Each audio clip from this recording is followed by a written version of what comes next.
যদি আগামী কালকে বাংলাদেশ সরকার এই আইন পাশ করে আদালতে যে যারা চুরি করবে বাংলাদেশে তাদের সকলকে ইসলামী আইনের ভিত্তিতে হাত কেটে নিতে হবে, তাহলে আমার দৃঢ় বিশ্বাস যে এই দিনাজপুরের যারা রিকশা চালায়, যারা ভ্যান চালায়, যারা মাছের ব্যবসায় করে, তারা একজনের হাত কাটা পড়বে না। কিন্তু যারা বাংলাদেশের বড় বড় সরকারি চাকরিজীবী, সরকারি চাকরিতে আছে, তাদের একজনের হাত টিকবে না, কারণ তারা কলমের খোঁচা দিয়ে সবাই লক্ষ লক্ষ কোটি কোটি টাকা চুরি করেছে।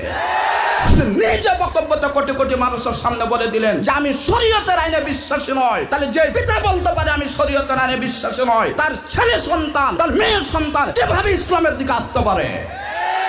এই জন্য আগে পিতা মাতাকে ঠিক করতে হবে। তুমি যেখানে থাকবে, প্রকাশ্যে থাকো, গোপনে থাকো, যেখানে যেভাবেই থাকো, সকল প্রকার পাপ থেকে বেঁচে থাকো, কারণ আল্লাহ তোমার সবকিছু দেখেন, সবকিছু শুনেন। এইভাবে সন্তানকে বলতে হতো, কিন্তু আপনি বললেন কি যে এই তুই যখন বোর্ডে গেছিস সবার সামনে কেন চাউল নিয়েছিস? চাউলের বস্তা লোকজন খারাপ বলবে না? এগুলা জনগণের চাউল, এলা ভোটের চাউল, কেন নিয়েছিস? রাত্রিবেলা নিয়ে আসবি। যে রাত সম্পর্ক উচিত ছিল আল্লাহকে শেখা, সেখানে পরিবেশ উল্টে বলছেন রাতে চুরি কর।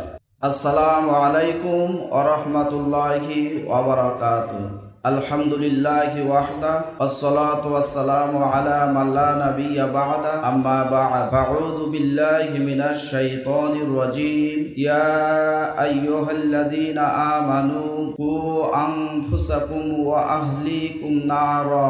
আলহামদুলিল্লাহ, আল জামিয়া সালাফিয়া কর্তৃক আয়োজিত পত্র অধিবেশনের সম্মানিত সভাপতি, আমন্ত্রিত উলামা ইকরাম, সুধী মণ্ডলী, উপস্থিত ভাতৃমণ্ডলী, পর্দার আড়ালে সম্মানিত মা ও ভগ্নীগণ, সর্বাগ্যে প্রশংসা জ্ঞাপন করি সে মহান সত্তার নিমিত্তে নিবেদিত, যিনি আমাদেরকে বিভিন্ন মাশগুলাত, বিভিন্ন ব্যস্ততাকে উপেক্ষা করে এখানে আসার সুযোগ করে দিয়েছেন কোরআন ও সুন্নাহ শোনা ও জানার জন্য।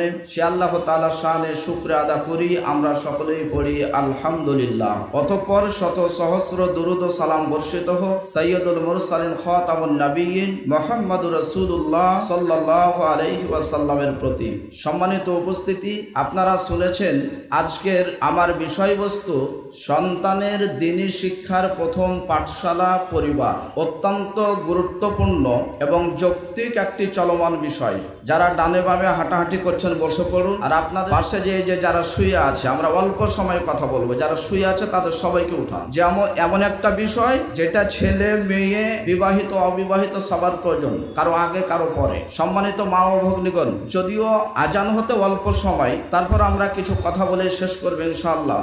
একটা সন্তান জন্ম গ্রহণ করার পরে, পৃথিবীতে আসার পরে বাংলাদেশের নিয়ম অনুযায়ী তাকে 6 বছর 7 বছর কোনো প্রতিষ্ঠানে পাঠানো